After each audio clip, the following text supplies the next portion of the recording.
All right, have you seen this video by now? Let's just go ahead and roll it. From the president over the weekend in Baghdad.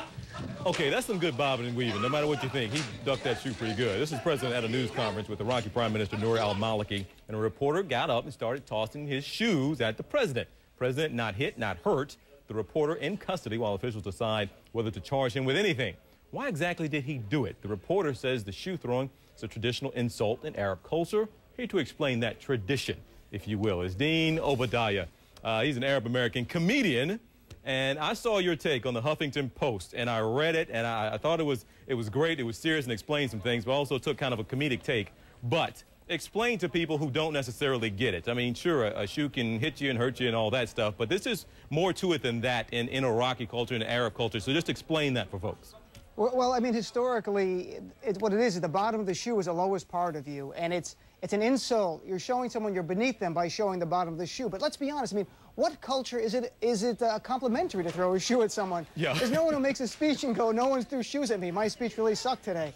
So it's an insult anywhere, I think. And he went with what he had. He had shoes. He would have thrown a watch. That's a very good point.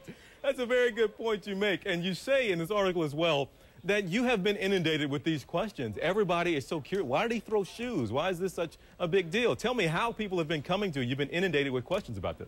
Well, I mean, it's through Facebook and friends. What happens if you're Arab American, whenever there's an incident in the Arab world, you become an expert. So people instantly ask you questions. And, you know, I'm a comedian, so I have a little comedic take, but you try to make some points at the same time. But to me, the one point I take, one of the main ones was, you look at Bush, it looks like he's had some experience dodging shoes in his past. I mean, he went right down, and the thing that he had a sense of humor about it and came back defiantly, almost playful, allows us as comedians to joke about it. God forbid he would have been hurt. You know, we wouldn't want that. So, you know, it was a fun, and I love that the Prime Minister of Iraq just sort of stood at the first shoe. Tell me about that. And you called this guy a shoe insurgent in your article, by the way. Right. But you say the Iraqi Prime Minister didn't seem to flinch at all.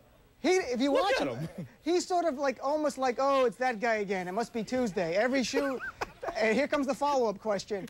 It's either that or the look on his face is, this is why we can't have nice things. You know, that's the other side to it. He's like, you're not helping me elevate from third world to first world when we have people throwing shoes. Okay. Well, man, is there any chance that anyone, I mean, any Iraqis, anybody in the Arab world will take the president's response at all as an insult? He didn't take this, of course, like you said, it's insulting anywhere to throw somebody's shoe. But still, so knowing that the kind of insult that this is, and the president kind of, you know, laughed it off. Should he have taken it a little more seriously? Oh, I think in a way it's probably good in the Arab world. It plays to the bravado, you know, that kind of like tough guy. I could, you know, throw your best shoe at me, I can take it. And he gets back up, he's like, throw another one, I can take it. So he really had, I think it's really a really strong thing for him to do it. And he moved very quickly. I surmise, though, I predicted if it was Obama, he would have moved more like Neo from The Matrix, more slowly and gracefully, while still speaking at the same time answering the question.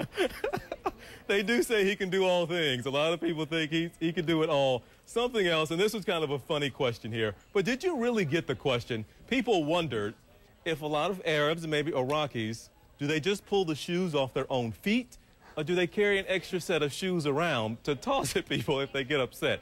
Now, did you seriously get that question from somebody? No, I actually wrote that as a joke. Okay, I'm sorry. Good. I'm just making sure. No, but you know, people joke about, like, does the shoe matter? Is a sandal more of a statement? Is a wingtip? Is a loafer say something? You know, so you have that kind of like hierarchy of shoes. The heavier the shoe, the bigger statement you're making. But no, the Arab man clearly took his shoes off. He didn't have an auxiliary pair of shoes, which he throws in case of anger. He has like a briefcase. In case of anger, open this and throw it. No, he just had his shoes and he whipped them off. And where was Secret Service? I mean, what Secret Service at this point? They won't take a bullet for the president. They won't take a size 10 loafer for the president. Right. Where were they diving in front of the president of the United States? I'm not a fan of President Bush, but they should be protecting him. Hey, they're trained to jump in front of him for other reasons. Hey, they're not used to jumping in front of shoes. I give them a break there. Dean Obeidallah, again, Dean Obeidallah, sir, I'm glad we could get it. Again, a Huffington Post where you can find that article. People want to read it. I'm glad we got you all. Appreciate you. Good talking to you today, buddy. Thank you very much. Thanks, DJ. All right. Barney has been the star